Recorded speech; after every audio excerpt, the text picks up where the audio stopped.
Yeah. Yeah. So just for everyone that's on the call, just type in the chat what your job title is. That would be great, and where you're located in the world. I was talking to Moyes earlier on. He's calling in from Saudi Arabia. It's 1 a.m. where he is, so big commitment there. All right, so look, I'll just start off with intros. This session, as we've just confirmed, it is being recorded, and so we'll make it available on the Agile Analytics YouTube channel. And everyone that's registered for this call will send a link to the YouTube video so that you can find it. And there may be something that you want to go back and review later, or it's going to be a fairly casual session, so we'll see how we go. All right, so we've got a few analysts, software developer. Jason's joined. Hi, Jason. Jason has worked with me for quite a few years and now works for Agile Analytics. I'm in Maryland from the Sydney Power BI user group and so on. So anyway, so welcome to you all. And I'm going to get started with an intro. We did ask up front for any questions. I don't know how much time this will take. I haven't really spent a lot of time. I'm not scripting my answers. I'm just going to talk to the questions, and so we'll see what comes out as we progress, and we'll see how much time we've got towards the end. And if anyone's got any other questions, feel free just to drop something into the chat, and I'll be happy to try and answer those things as well. So let me start off by just talking about me briefly. So I've been working with Power BI for 10 years now. So it's 2024. I started in 2014. And in 2014, if you've been keeping track of how old Power BI is as a product, you would know that it wasn't even a product in 2014. But the inputs, the technologies that make up Power BI today, as we know it today, have been around since really about 2010. So even though Power BI has only been around, I've lost track. I think it's like 8 years old now, something like that. But I've been using it for 10 years. So Power Pivot for Excel and Power Query for Excel were the two products that I started to learn on, and learn DAX and learn the M language and those sorts of things. So I've got about 10 years experience doing this, and I've been training people to use Power BI for 10 years. I wrote this book in 2015. It's now called Supercharged Power BI.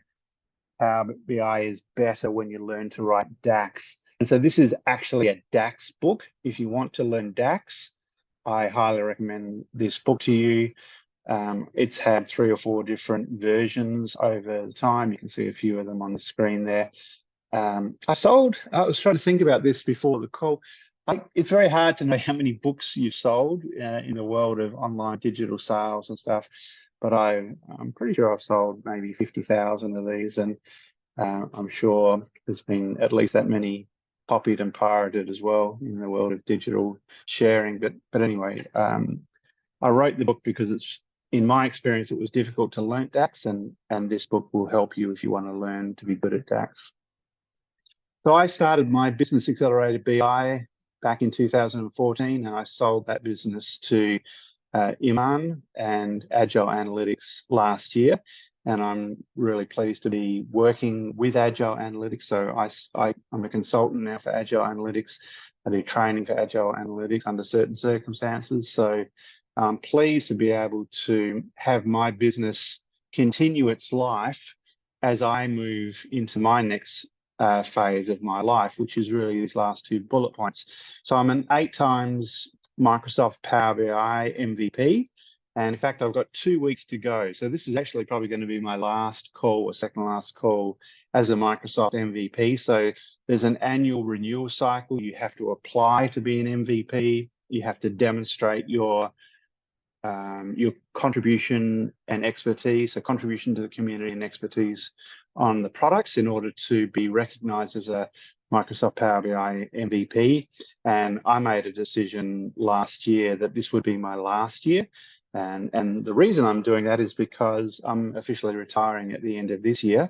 I probably will do a little bit of work for Agile Analytics into 2025 and above, but certainly I'll be a lot more discriminating in what work that I do and I don't do. So it'll depend on how good my golf is going and what the topics are of interest to me.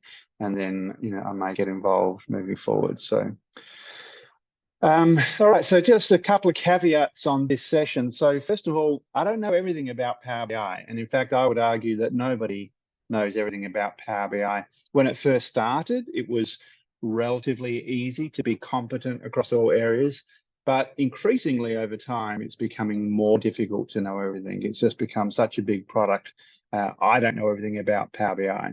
And in addition to that, I would say that I have a lot of experience and opinions, and I'm going to share my experience and opinions. Sometimes it's fact-based. So some things are factual, but some things are opinion. So you can have best practice, but you can have better practice and preferred practice. And so I have opinions on a lot of things, and my opinions have been formed based on my experience. So I would encourage you to do your research and get different opinions from different people so that you can form your own opinions about things, particularly in this space, Power BI, I guess, generally in life as well. As I sort of led into, it's increasingly getting harder to know it all. So, and we'll talk about Fabric specifically in a moment, that I certainly don't know it all. And there's probably a couple of big questions that have come in advance that I'm not going to be able to answer well. And I'm certainly not an expert in Microsoft Fabric. I'll talk about that in the next slide, I think. So, but I'll come back to that.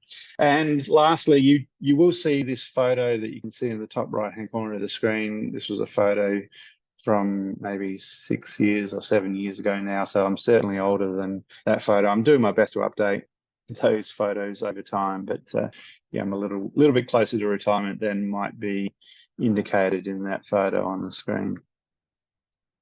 All right, so there were a stack of questions, or there's 10 questions here that have been submitted. I'm going to go through each one of these, not necessarily in this order, and I'm just going to talk to the questions. As I said, feel free to throw something in the chat if you want some qualification to anything that I say, and then we'll see how we're going for time towards the end. So I want to start by talking about Fabric. There were quite a few questions about Fabric. What's the role of Fabric? What are the key points about Fabric? And I'm just going to declare up front that I'm not a Fabric expert. And this is probably an indication of the journey that I've been on. So I've been doing Power BI for 10 years.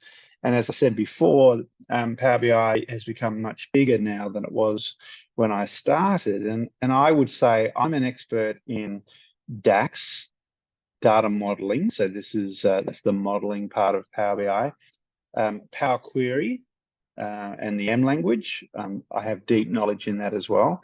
And I have deep knowledge and experience in reporting, so building visuals and communicating data scientifically and artistically, I guess, to end users. So that's where my expertise lies. And that's I guess, the journey that I've been on over these last 10 years. Now, Fabric is I guess, is Microsoft's next phase of this long-term project, which is to take Power BI, which started as a self-service tool. So it started in the Excel world. And in fact, when it first started, Power Pivot for Excel, it was built on top of SQL Server. I think it was SQL Server 2008 or 2010. I can't quite remember. But it certainly started off as a self-service product. So highly competent data analysts were the first people to get involved. But increasingly, Microsoft has filled out the development space, and Fabric is really, I think, the last phase of the enterprise piece of Power BI and reporting. And so bringing back, recombining BI, which has always been a subset of databases, and recombining that with its broader ecosystem. So more traditional SQL Server databases that are used for data warehouse and data marts, recombining SQL Server analysis services and reporting services, and Databricks and SQL Server integration services. There's a lot of products that existed well before Power BI came along, and Microsoft's, in my view, and this is one of those opinion things, is circling back now and re-architecting these products to work together. And so the word fabric, or the brand name fabric, suggests that everything is interweaved together. And so when we started with Power BI, in fact, when we started with Power Pivot for Excel, Power Pivot was a standalone product and Power Query was a standalone product, and they were both add-ins, and they didn't really play well together. But that's because when you're starting a software development journey like Microsoft has done here, you have to start somewhere, and you have to do everything. Everything is there to be done, but you've got to start somewhere. So it's a bit like, building the Pacific Highway here in Australia. You want to build the highway from Melbourne to Brisbane, but at some point in time, you're going to have to build a part of it, and then another part of it, and then another part of it. And then right towards the end, you start to go back and join those individual pieces together, so it becomes one seamless experience. And so for me, Fabric is more of an enterprise play than it is a self-service play. And I've specialized in the self-service end of Power BI, and I will continue to do that.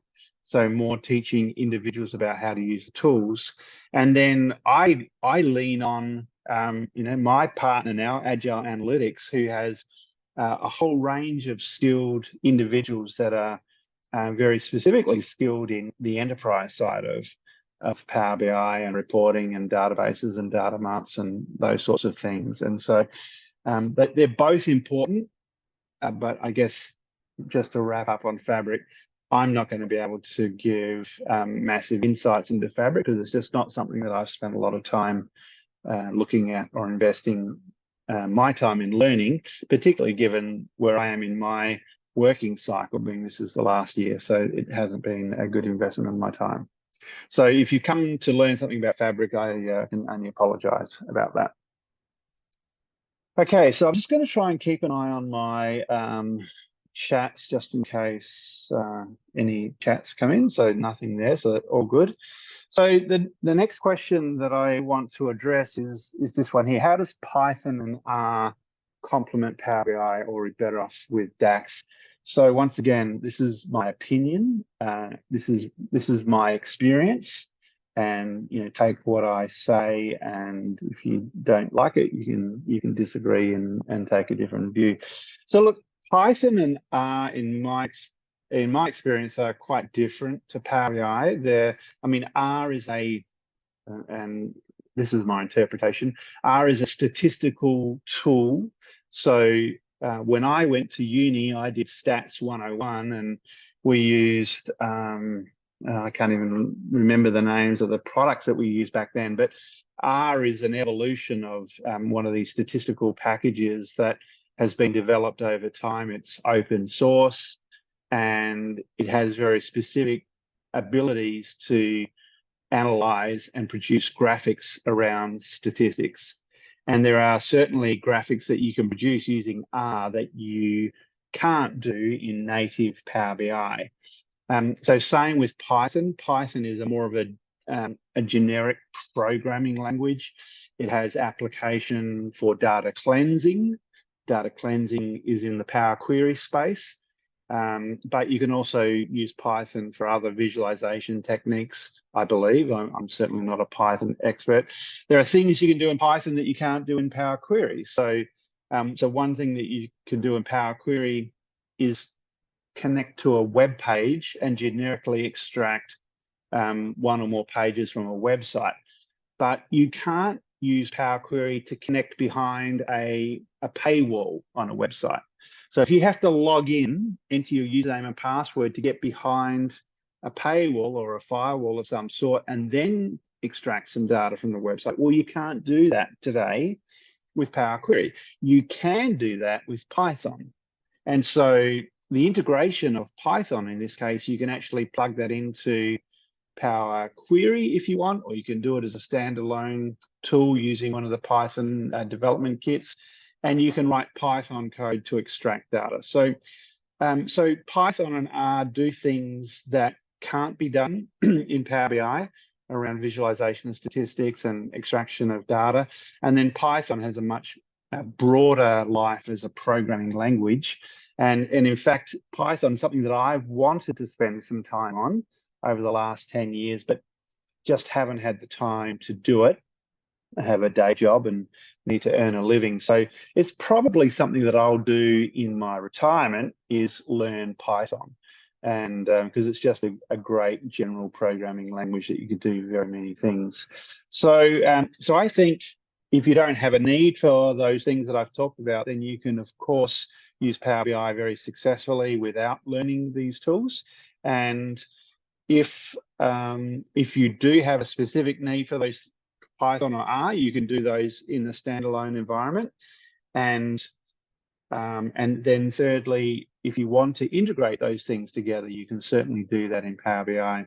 So yeah, so Marilyn's just put a chat in here that she did talk about Python at the Sydney Power BI user group. So looks like Marilyn's going to paste that link in. So thanks for doing that, Marilyn. I might just jump over to the website for a minute. So just little pop-up windows are a pain. I do have I did write, it wasn't me, but there was a blog post. This one here was written by Parker Stevens back in 2018. So this is on the Accelerator BI website. This website's is now owned by Agile Analytics, and so all of the content that I've written, Jason Cockington's on the call. He's written quite a few blog articles as well. These articles will remain in place online, now curated by Agile Analytics. Anyway, Parker wrote this article about getting started with R inside Power BI. So if you'd like to learn how to do it, this is still relevant. Some of the integration has been updated, no doubt, but this gives a good example of how to install R, how to integrate it with Power BI, and then come in and run some scripts. And in this case, it was just some very simple scripts, and he produced this 3D model here of this is data around petal size of flowers or something. I can't quite remember, but you can see this is quite a unique visualization which is available natively within R, and by integrating R with Power BI you can get this same capability embedded inside Power BI. So that's the only article, and there might be one more article about R on my website, I'm not really sure. With the Accelerated BI website, you can come up here and just search for any topic. I always use the search when I'm trying to find an article to come back and share down the track. So so thanks, Marilyn, for sharing. Oh, Jason shared the exact link that I just showed. So thank you, Jason, for that. All right, so I'm just going to move on to yes. Sorry, Matt. Yes, I'm trying to find the YouTube link, because I remember you had uploaded that video. It was on your YouTube channel, I think. I'm not able to find the that particular video. We'll have to take it off. We'll have to take it offline, and maybe as we post this video on YouTube, we'll have to try and find the link and post it below. Marilyn, maybe you could just do me a favor and drop me an email to remind me to do that, because I'm not taking notes while I'm talking. So sure, I will do that. Okay, thank you. All right, so the next question or point for discussion is around this one here. In an ETL process, so extract, transform, and load, is a good practice to take as, and I'm not really sure whether this is a typo. I took this to read, is it good practice to take as much data as possible, or to filter the data out in Power Query? So I'm not really sure. I think I understand the direction of the question, and I'm going to answer it in this way. So historically, if we go back to the pre-Power BI world, so we lived in a world of SQL Server, a SQL Server database. We also had SQL Server Analysis Services, which is now more generically called multi-dimensional. And back in those days, you were sort of encouraged to only load a subset of your data because there were all sorts of limitations. There were storage limitations, there were performance limitations. So Walter, I'm just going to put you on mute. There was just a bit of background noise there. So storage, performance, processor limitations, and at runtime when you're trying to do reporting, if you had too much data, I'm talking, this is a very broadly speaking, if you had too much data in your tool, it was going to be have performance impacts. And so you were encouraged to only load the data that you need. In the Power BI world, I would recommend that you flip that and you load everything that you can conceivably expect to use. So because Power BI is a tabular database, and you can read up about this online if you're not across this detail, but Power BI is a tabular or a column store database. It is fundamentally different with the way that it compresses and stores and retrieves and aggregates data. And I've seen demos with billions of rows of data in Power BI, and the performance has been certainly within the acceptable range. So we have a sort of a 2 or a 3 second rule. So as long as the user can click somewhere and they'll see the answer or the results they need within 2 to 3 seconds, you're generally considered to be within acceptable performance levels. And so my starting position is load everything that you possibly could want. So perhaps in the previous world, so pre-2010, you might have said, well, I've got 50 years worth of sales data, but I'm only going to load the last 5 years worth of sales data. Well, I would say in the Power BI world, if there's value in loading 50 years worth of sales data, then go ahead and load it. Maybe 50 is a bit of an exaggeration. I'm not sure that there was too much in the way of databases 50 years ago, but certainly 20 years of data. So start off with a view that you should load it all. And then if there's a very particular performance issue or some other issue that's causing a problem, then you could choose to perhaps go back and filter the data out using Power Query. Probably more importantly is how many columns of data you bring into your report. So when I say 20 years of data versus 5 years, I'm talking how many rows of data do you load? And so generally speaking, you should not be scared of rows, but columns of data you should be scared of. So if you've got lots of columns, particularly in your fact tables, then you should question, do I need these columns of data? If you don't need them, then don't load them. So certainly be a little bit cautious of columns. Certainly don't worry too much about rows. There are exceptions. There's a lot more detail behind some of these points that I'm making. Anyway, so hopefully whoever asked that question, that has helped a little bit. Okay, moving on to the next question. What's the most efficient way to build a dashboard? Now, I have to admit, I'm not really sure what this one refers to. I mean, Power BI, given the recent updates, I still keep track of the recent updates. Every time there is a new version of Power BI, which is still pretty much every month, there's a blog article. So good advice. Here's some good advice. If you don't already do this, I suggest you do this. I always come in here and search for Power BI blog. It's normally the first hit that you get here. This is the official Microsoft website, and every month someone comes in and updates and lists out all the new features that have been released in the latest version. So I always come down here and go through. There's normally a YouTube video that I skim through. Increasingly, for reasons I've already talked about, I don't go into all the detail because various reasons that I've already covered. But so, for example, there's a whole lot of new visuals. I just scan those. I would probably not go and look at every single visual. But this is a great way to keep up to date with what's been released. So if I just come back to the question, I'm not really sure the specifics of what's changed that might cause you to have trouble building a dashboard. So as far as I'm aware, I mean, you can certainly author. Let me back up for a second. The word dashboard is a generic word which means different things to different people. So in the work environment for many companies, if someone said to you, go and build me a dashboard, what they really mean is, can you build a visual or a report, if I could use that word, and display some of the key information that I need for my job or my department and so on. So that's the generic use of the word dashboard.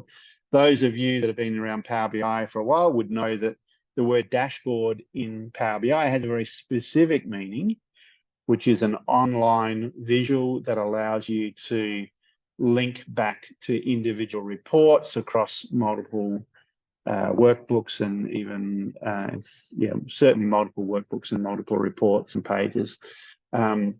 So look, I'm not aware of any significant changes to Power BI Desktop or the Power BI service that might prevent you or might change the way that you efficiently build a dashboard or a report. So unless whoever asked that question is online, they'd like to clarify what's changed, then I can't really answer that anymore. I'm just going to pause for a sec. I've got a comment here from Angie. So, and I'm assuming those people that are online can also read this message. People, if they're on YouTube, I'm not sure that they'll be able to see this, but Angie's saying that with Power Query, calculation can get very slow. Okay, so pulling data from ODBC. So ODBC links are sort of the catch-all default in case there's no dedicated connector to your database. And this is particularly true if you've got some legacy database that is quite old. Sometimes the only way to connect to it is using ODBC. The other thing about an ODBC connector is that it has to be installed on a PC or a server. Jason and we have plenty of painful experience connecting to databases through ODBC. So you've got another weak point where the ODBC connection has to be configured on either a PC or a server, and then you're adding layers of translation and complexity. So then Angie goes on, I then use Python to get the data as clean as possible and then move into Power Query. So yeah, that sounds horrible, Angie. So I think my generic advice is things are changing all the time. So once again, I can only go back to the experience that Jason and I had with one of our clients that we've been working in for a number of years, where we did some work early on. There was only one way to connect to the database, that was with an ODBC. Over time, there were new ways, there were new connectors that were released. So then we can go ahead and make some changes. Even these days with Fabric, it could be that it's possible to move the workload into a Fabric environment so you can separate what is effectively the ETL, so extract, transform, and load, into a separate process in its own right. So that's just some generic comments. As far as Power Query being slow, I think sometimes people, and Angie, I'm not saying this is you, but I think sometimes people get unnecessarily worried about Power Query and the speed. I mean, Power Query is supposed to be a back office process or a preparatory process. So Power Query can be scheduled and set to refresh within the time frame. So if you're using Power BI Pro, I think we're still on 8 times per day, and if you're using Power BI Premium, I think it's 48 times per day. I'm not 100% sure.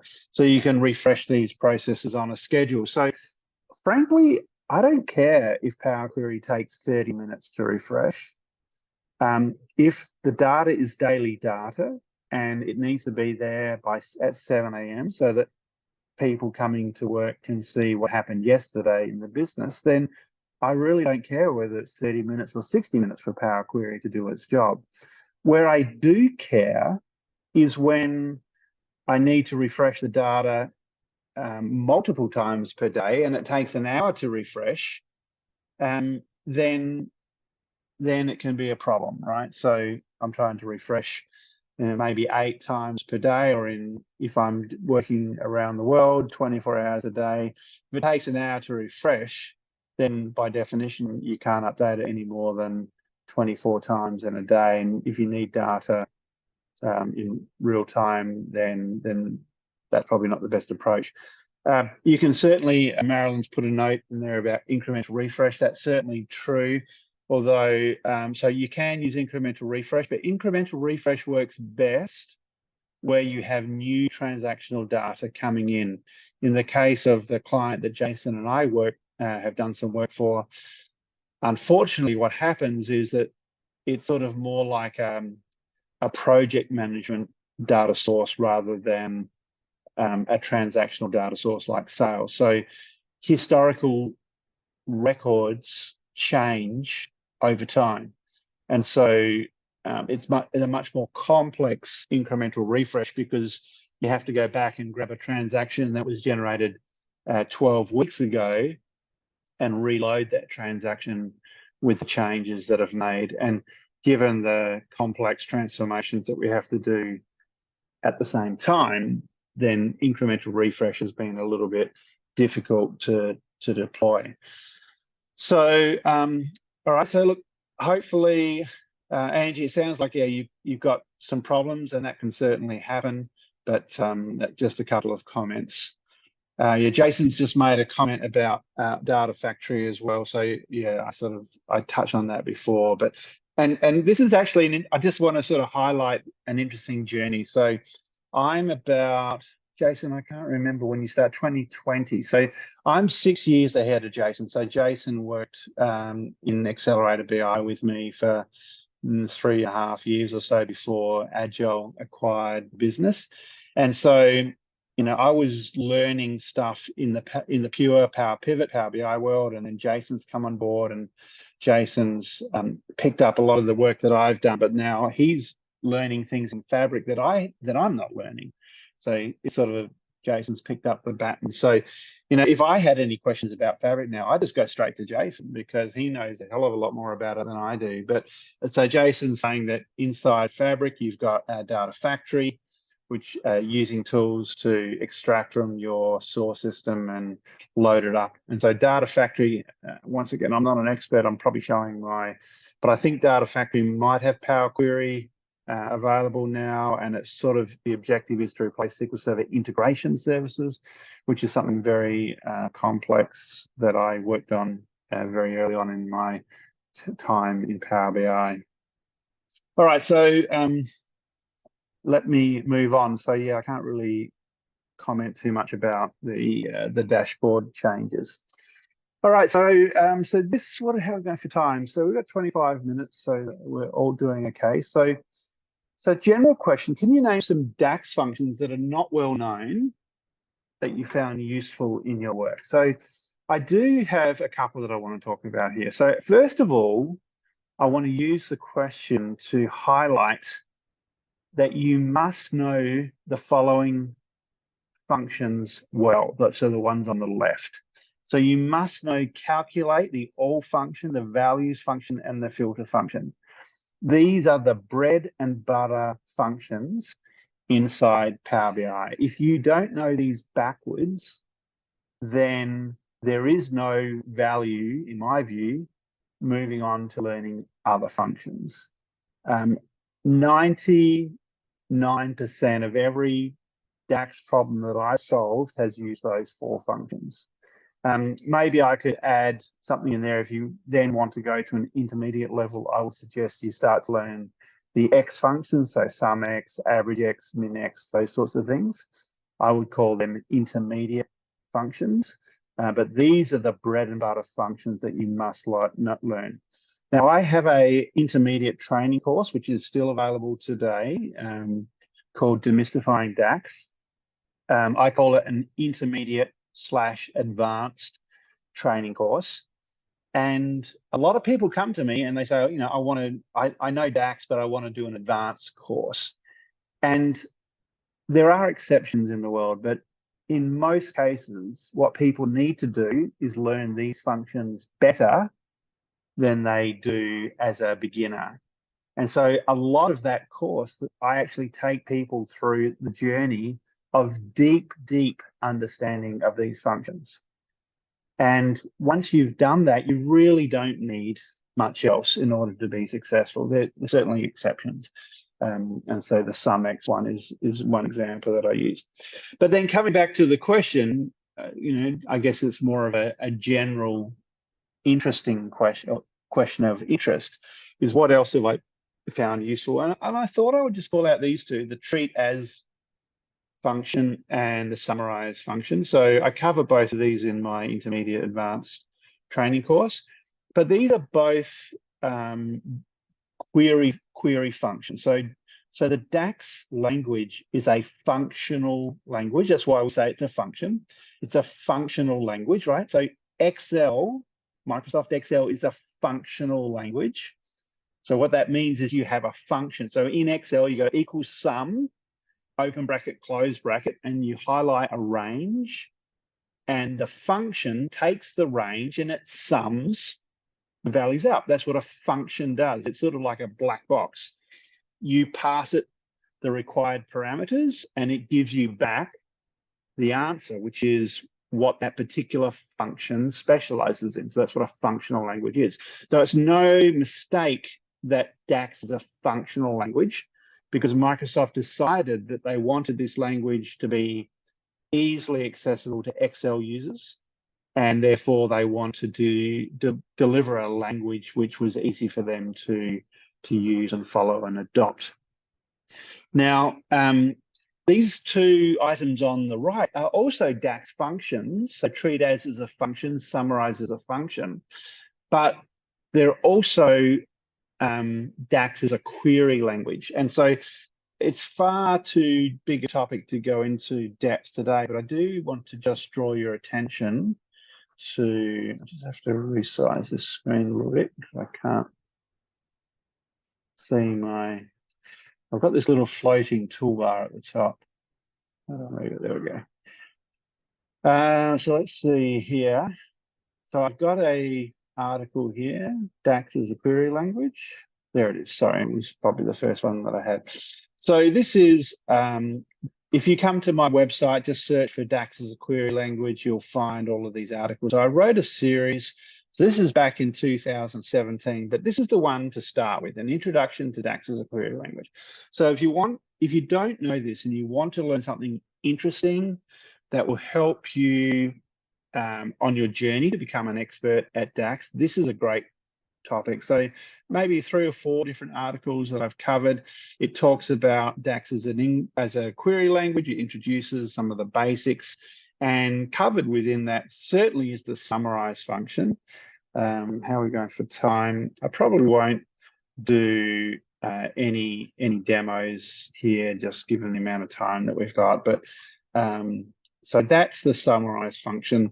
And then treat as, I just said I wasn't going to give any demos, but I might just do a quick look here at my AdventureWorks database. So one of the fundamental things, if you want to be good at DAX, you need to build a star schema. This is a star schema.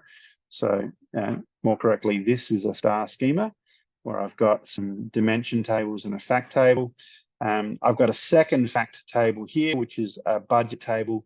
But the problem with this budget table is that it's at a different level of granularity. Now, what I mean by that, if I jump over here to my sales table, my sales occur at the day level of granularity. The finest level of granularity for my sales are the day level. So the database that does the transaction takes all of the individual invoices that occurred at the particular time of the day, and it summarizes and rolls them up and produces a total sales per day. It also produces total sales per product and those sorts of things. But when I jump to my budget, my budget is not at the day level, it's at the period level. In this case, it's the month level. And so it's not possible to create a one-to-many relationship. So I don't know. So I've got this same period column here in my calendar table. And so I need to come in here, and I can join the calendar period with the budget period, but it's not a one-to-many relationship. And so this is very dangerous territory for people who don't know what they're doing. I can create a many-to-many relationship between these two tables. I'll give you my speed dating best advice. If you do this, there are two things that you must do. You must change the cross-filter direction to make this relationship behave like a one-to-many relationship.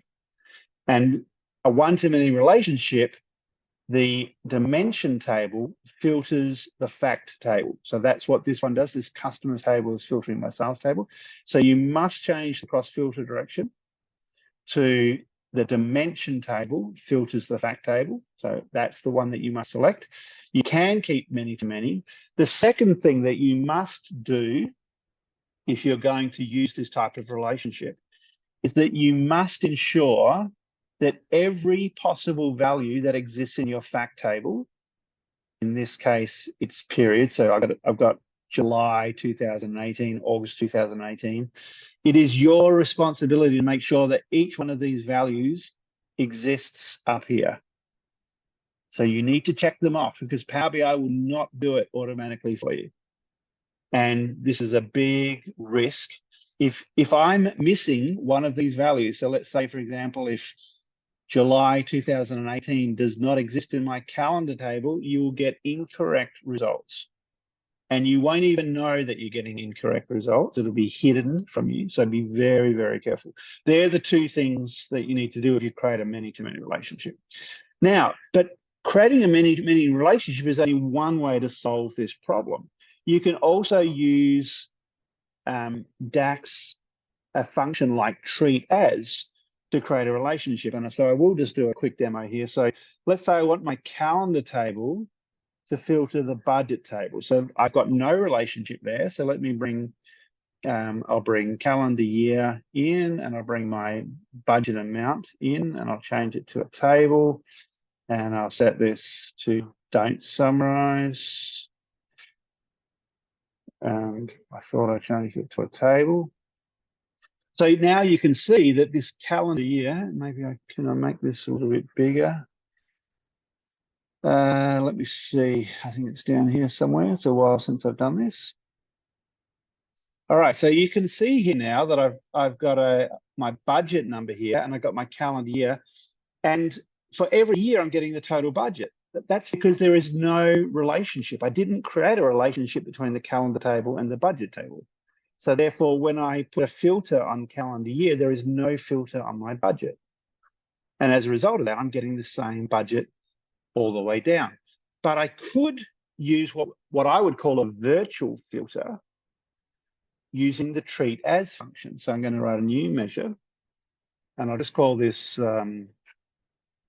total budget. I'll just zoom in a little bit so that it's a bit easier to see. And so now I'm going to manipulate filtering behavior. In fact, if you do anything with a calculate function, you're manipulating filtering behavior. I'm trying to change the natural filtering behavior of my visual. So I want to calculate the sum of the budget column. But before I do that, I want to manipulate the way that my model works. I don't want to use the default behavior. I want to use some modified filtering behavior. That's what calculate does. And so I'm going to use this treat as function. And unfortunately, the IntelliSense is not being overly helpful at the moment because of this little drop-down box, but it's good to read the IntelliSense. And the way to think about the treat as function is to break it apart. I want to treat, and let me just put, when I when you're writing a measure, if you need to stop, this is what I like to do. I like to just go total budget equals 1, put in a comment, and then that way I can stick that in there and move away from my measure and come back to it without losing what I've done. So if I come back to my model here, what I want to do is I want to get this period column, and I want to treat this period column as if it was a filter on the budget period column. So that's where the word treat as, or the function name treat as, comes from. I want to treat this column as if it was a filter on this column, even though those two tables are not related. So that's the concept of treat as. And so with that in mind, I want to treat as, let's get rid of this. Treat as, I want to treat, and I have to use values of the customer, sorry, not customers, the calendar period. And this is a little bit beyond the scope of this call. I think I do have a blog article. Maybe Jason, you could search for me on the website and just put it into the chat. So I want to treat this column as if it was a filter on the budget period column. So that's the way to think about treat as. And so now I can close my brackets and let's see what happens. I didn't practice this before the demos. Sometimes the demo gods go wrong, but you can see it's working now. So treat as is a very interesting function because it allows you to create virtual filters between tables, in this case, my calendar table, my budget table, and basically identify what filters are on this table, which is the calendar table or the calendar period column, and then to push those onto this other table using treat as. So I think that's just a very interesting function that hopefully that answers that question. So just going back to the chat questions here, how are we going for time? We've got about just over 10 minutes. How can Excel formulas with countifs and sumifs translate to DAX? That's a very good question. And I think I will just quickly try and answer that with a quick demo. If you come from an Excel world, and I would hazard to say if you're a more advanced Excel user, then you probably have used SUMIF or SUMIFs. And SUMIF basically says, I've got a table of data, give me a total, but only if this column is a bike, or only if this column is the red, color red, or something like that. So I would say that probably the best replacement for countifs, SUMIFs are to build one-to-many relationships between your data like this. So these are all one-to-many relationships. You can consider these one-to-many relationships just like VLOOKUPs. And when you create a one-to-many relationship like this, it's just like Excel going into the sales table and doing a VLOOKUP for every single column in these related tables. So you can start to imagine this sales table now is a very wide fact table containing every column from every table without having to write any VLOOKUPs. So with that in mind, then to do like a SUMIF, I would just do something like, if I put a new table in here, if I was to do, say, product category and bring in my total sales measure, I mean, in a way, this is a SUMIF, right? Because the source data has got bikes in a column. In this case, it's in the product column. And I've been able to use the visual to build out the answers that I want, which is give me the total if it's a bike. So it's a slightly different way of thinking of it. You actually don't need an equivalent formula, I would argue. But then if I also come down and perhaps change this one to, it's off my screen. I don't have my multi-screen set up at the moment, so it's a little bit harder. But if I switch this to a card, and let's say I just put a new measure in, and I'll call this just test equals sum of the extended amount. So the extended amount is the numeric column, and I'll put this in my card. So I need to do it this way. So now I've got my test measure in here, and it's just giving me the total. But if I was to try and do a sum if, saying I want to get the total, but only if it's bike, that's where you might use a sum ifs. Well, you would then use the calculate function. And so I would say calculate the sum of the extended amount, but only if the category, not the budget category, but the products category is equal to bikes. So I would say this is a loose substitute for sum ifs. You can certainly conceptually think about this as being a bit like a sum if, but you really need to change your Excel mindset from being a big flat table to being this star schema view of the world, where you retain your data in different tables and create these one-to-many relationships and go from there. So hopefully that answered that question. Let me just jump over here. So Jason's put a couple of links in. Thanks, Jason. Angie, when we use filter and when calculate. So it's a very broad question. I think the simple answer is you only need calculate if you want to change the filtering behavior of Power BI. And so I just want to talk briefly about this filtering behavior. So if I was to put a slicer here, and I'll come over here, let me grab this card.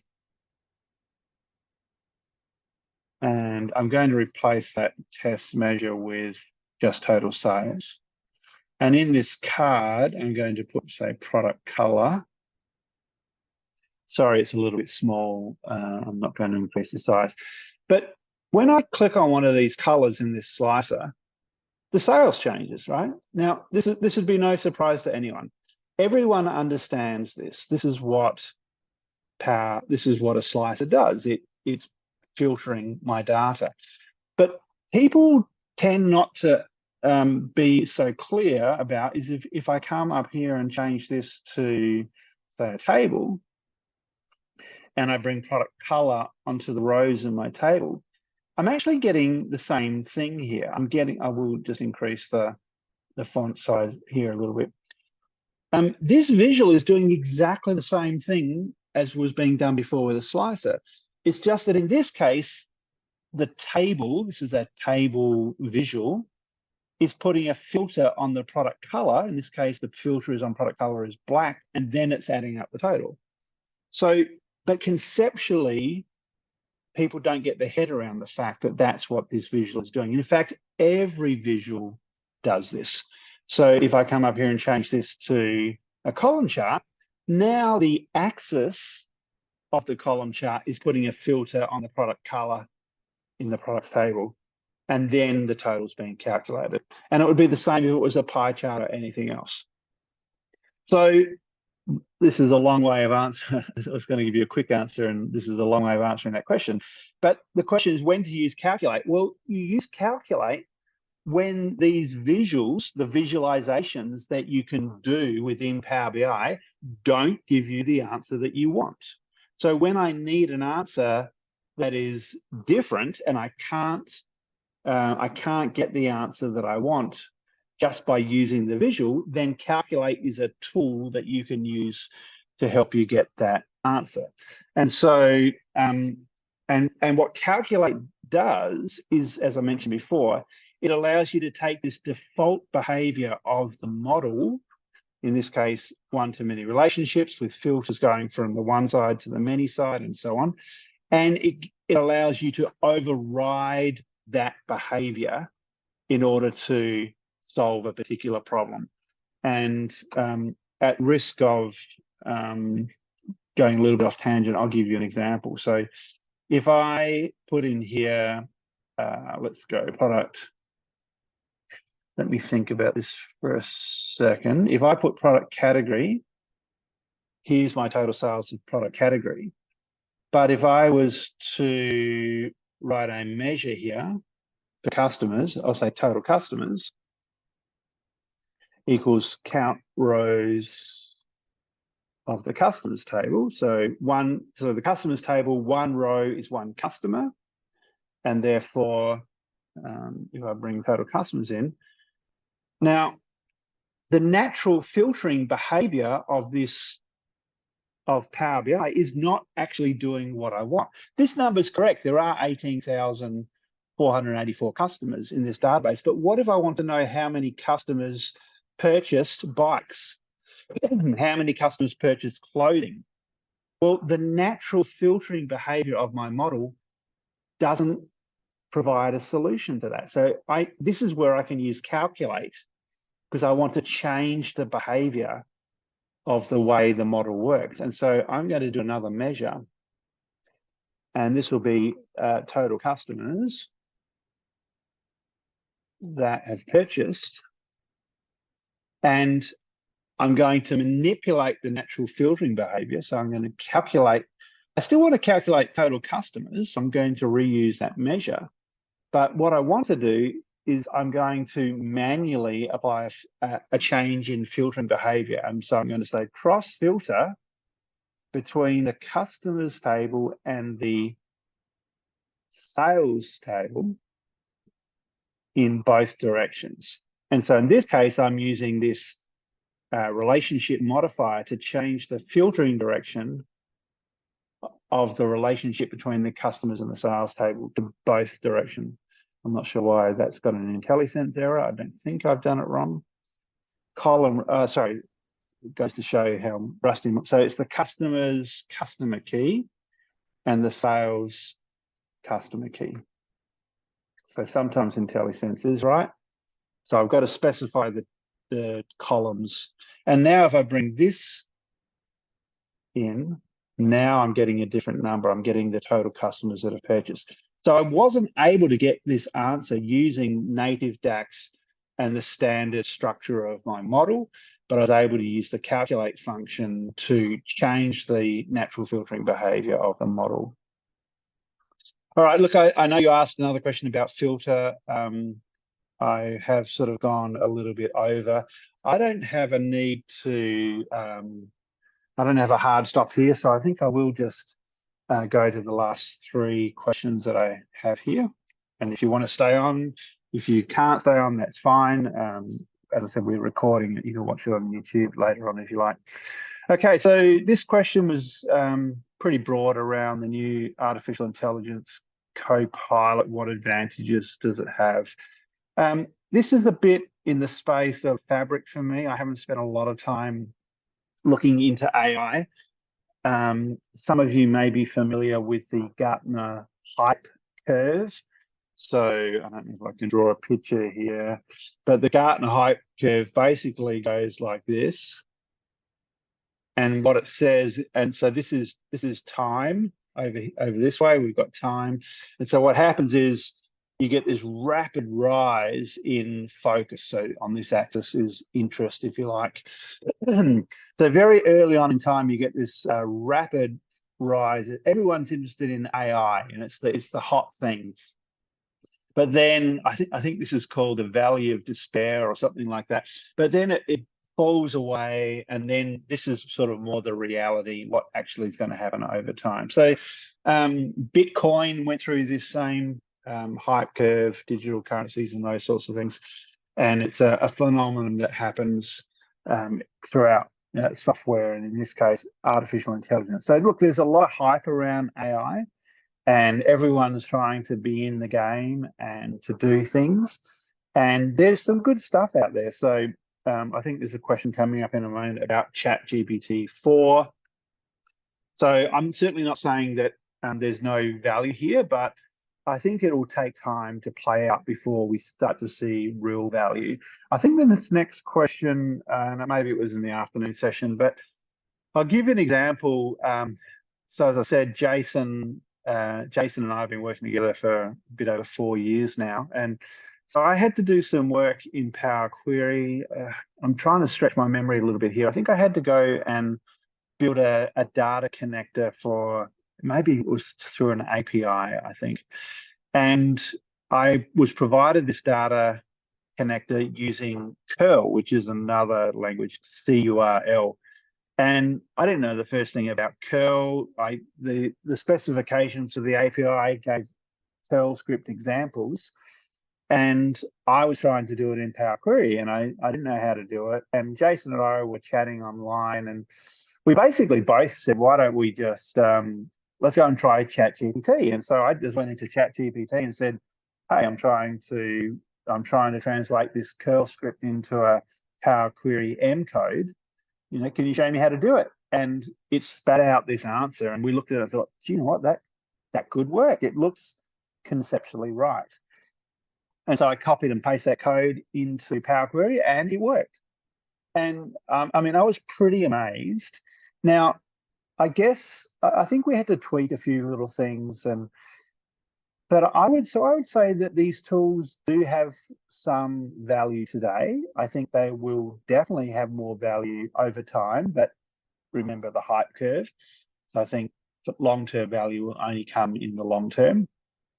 I don't think these tools are a substitute for learning yourself. I see them more as an accelerator than a substitute. So certainly not in the short term. I don't think there'll be, I think you'll need to learn DAX in the short term. Maybe in 20 years' time, AI will just do it all for you. You know, we've got this concept of an implicit measure where you grab a column and you drag it into your visual and it automatically adds it up for you. I can imagine a world in 10 years' time where you drag that column in, or you speak to the AI co-pilot and tell it what you want. I mean, in fact, you can do that now, right? You can type it in and it will generate some DAX code for you. I think it does. I think Copilot does a pretty good job at generating that DAX for you at the moment. But if you didn't know any DAX, I just think certainly today it could be dangerous. If you do know some DAX, it's a good accelerator to write that DAX code for you. And then you can look at it, you understand how it works, and then you can modify the DAX code yourself if it's not perhaps quite right. So certainly going to be an interesting world moving forward, the world of AI. So I think a couple more slides. What are some caveats to know about using Power BI? It's a very broad question, but look, there's a lot to learn. I started off on my first slide saying I don't know it all. I mean, Power BI to me is four things. I do have this slide in my training courses, but I don't have it prepared for this session. But basically, Power BI is four things. You got to go and grab the data. Right, so fetch it from wherever it lives and prepare it. So that's Power Query. You have to model the data. So that's creating the relationships, writing the DAX formulas. So it's getting the database so it's fit for purpose for reporting. So that's DAX and data modeling. So first of all, get the data. Second, do DAX and data modeling. Third thing is you've got to visualize the data. So building your reports. And there's a lot to learn around there, how to visualize the data. I mean, what's the best way to visualize a year-to-date number, for example, in a chart? I see that lots of people make errors in that space. And then lastly, to deploy and share and control who has access and those sorts of things. So those four things need to be done to be a successful Power BI report author or generator or distributor or data analyst or whatever. And so each one of those four buckets is a very deep area of skills, knowledge, learning, experience. And so I would encourage anyone that wants to be a good business analyst, data analyst, to work on all four of those areas and become quite good in that. It takes experience and it takes repetition to make some of this stuff stick. So I've taught literally thousands and thousands of people DAX, but what happens, and I can use my own experience in the past where I remember doing a training course on how to use Microsoft Project, the planning management tool. And I remember going to my project course, and it was fabulous. And I understood the stuff that I learnt. But then I went back to work and didn't use the tool for 3 months. And then when I went to use it, I couldn't remember how to do what it was that was being covered. So I think it's the same with Power BI. You know, it's one thing to learn these things, but you have to apply your knowledge if you want this to stick and if you want to build your skill over time. So various ways of doing that. I always recommend to people, find something of interest. It's a bonus if there's something that you have to do at work, because then you can get paid to practice and learn and add value, and hopefully that'll help you with your career. But if you don't have anything at work and you are genuinely interested, I suggest find something outside work. So I've shared a whole lot of information. A couple of years ago, I did some reporting on the River Murray in Australia and the floods that occurred. So I built Power BI reports around that. I did some work on building Power BI reports on my solar electricity installation and analyzing that. So just find something personal, if you don't have something at work, that you're interested in, and start using Power BI and use that as a learning platform. You'll find that a much easier way of making the knowledge stick. So yeah, so that's my caveats. Where to learn DAX the easy way. I mean, look, Agile Analytics, we have training. So I've mentioned Jason a few times. So Jason is the full-time trainer at Agile Analytics. He's probably one of the most experienced DAX trainers we have in Australia now. We do work, we'll do online training for people in other countries around the world as well. And Jason's got a very deep knowledge of how these things work.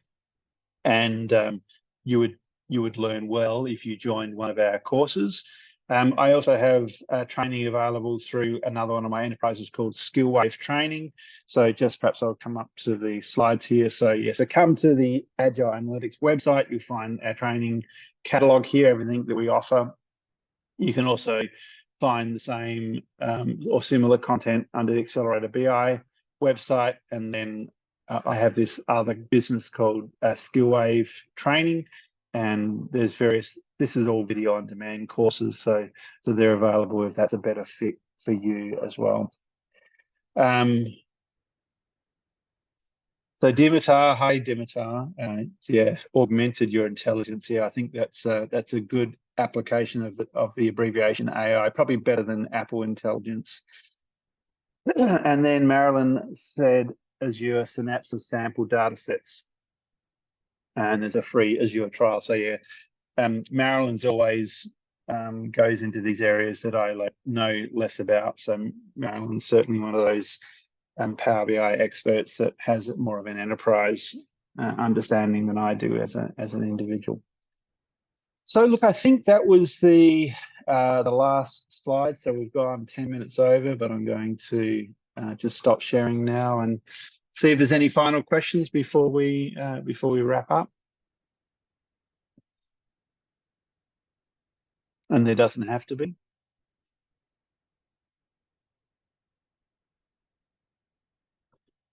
See Dom on the call. Hi, Dom. Haven't spoken to Dom for a while. And Jeff, I know Jeff from Sydney Power BI User Group. Hi, Matt. How's things? I'm just listening in today. So sorry, was that a question, or you just accidentally came off mute? Okay. All right. Well, look, if there's no more questions, thank you for joining. We do have another one of these sessions this afternoon, Australian time, so 4 p.m. Eastern Standard Time. So if you'd like to join again, I mean, there's some similar questions, so there will be some repetition in the second session. Of course, the other option is that we will link both of these sessions up on YouTube. So if you want to come and have a look at the YouTube from the second session, you can do that, and that way you can fast forward over the stuff that we've already covered. So that's an option. All right. So thanks for joining. I've enjoyed talking. So thanks very much. Thanks, Jeff, Angie. Thanks for the questions, and see you next time.